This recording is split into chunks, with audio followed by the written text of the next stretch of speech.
বাবা। তার ছায়ায় হাঁটতে হাঁটতে পথ চলা শেখা, বুকে বোঝা নিয়ে কিভাবে হাসতে হয় তা বাবার কাছেই দেখা।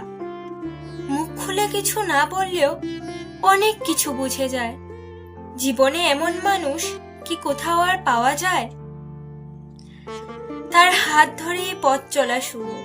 জীবনের এই পাঠে বাবাই আমার গুরু। হেরে গেলে যখন সবাই দূরে চলে যায়, তখন শুধু বাবার ছায়াই আমার সামনে এসে দাঁড়ায়। জীবনের ঝড়ে যখন সবাই মুখ ফিরিয়ে নেয়, বাবার বিশ্বাসই যেন আমায় বেঁচে থাকার ভরসা দেয়। আজ অনেককেই দেখি চোখে জল এনে বাবাকে রেখে আসে বৃদ্ধাশ্রমে। এত কিসের ব্যস্ততা? যার হাত ধরে হাঁটতে শেখা তাকেই আজ বৃদ্ধাশ্রমে রেখে আসা।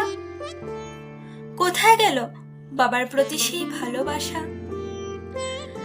কারোর জীবনে বাবাই যেন একমাত্র বোঝা, আবার কারোর তার বাবাকে আরেকবার দেখার আশা, তার বাবার সাথে আরেকবার খেলার আশা, তার বাবাকে আর একবার জড়িয়ে ধরার আশা।